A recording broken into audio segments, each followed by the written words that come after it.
Is there a possibility na itong mga pag-atake sa pagitan ng Iran, Israel at ng Amerika, posibleng sasali na rin yung iba pang mga bansa na wag naman sana mangyari pero malaki bang possibility nun?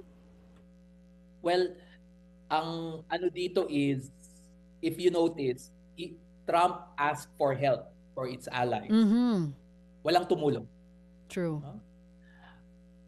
In fact, mas magiging malala.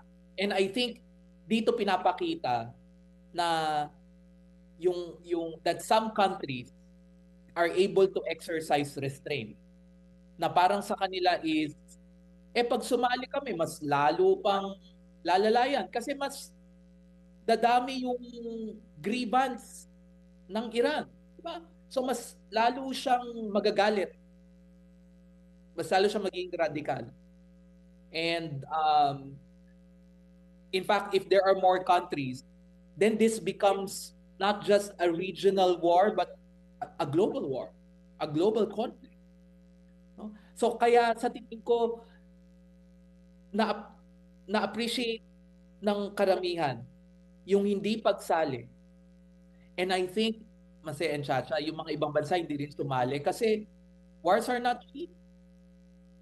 It's very expensive. The US is paying $50 million a day for its military actions in Iran. Bili mo yun, US taxpayer money yun.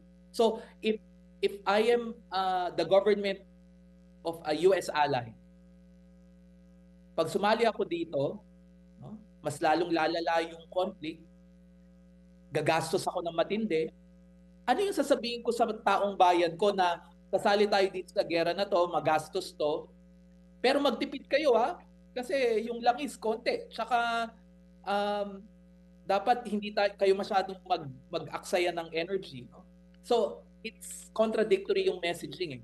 Kaya I think na marami naka-appreciate na hindi sumali yung mga ibang bansa because this lessened the expansion and therefore the further global impact of this military action. Oo, Professor, if US is paying, sabi niyo po, $50 million a day para dito sa gera na ito, meron din ba tayong data kung magkano naman ang ginagasta ng Iran para dito sa gera nila?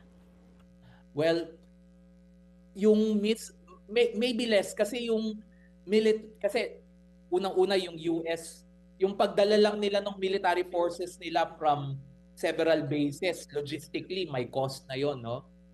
I think yung sa Iran, yung damage matindi. Mm-hmm.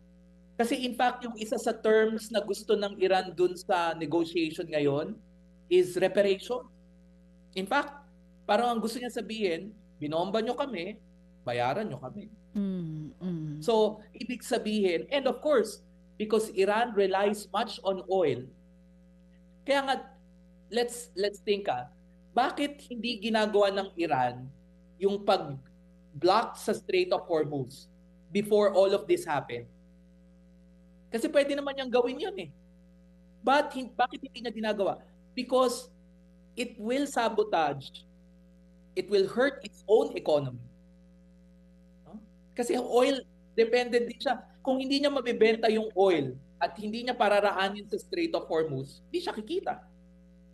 So, in other words, Iran is also suffering. Mm-hmm. Kaya lang, pag ikaw yung bansa na survival mo na yung at stake, gagawin mo talaga lahat. Talagang kakapit ka sa patalim to the point na i-give up mo na yung pagbenta mo ng langis sa ekonomiya mo. So, at the moment, if the US is having a cost, pwede natin sabihin 100 times yung nangyayari sa Iran.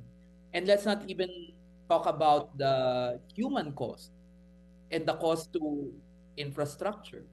Mga kapatid, para sa iba pang mga balita at impormasyon, sundan niyo po kami sa X, Instagram, Facebook at syempre sa TikTok, True Network PH. Mag-subscribe din po kayo sa aming YouTube channel, True Network. May website din po tayo, truenetwork.ph, at pwede niyo rin po kaming mapanood sa Channel 19 ng aming True FM TV. Lagi pa rin makinig sa radyo dito po sa 105.9 True FM dahil dito, lagi po sa'yo, kapatid. Ito tayo sa totoo, tunay at tapat.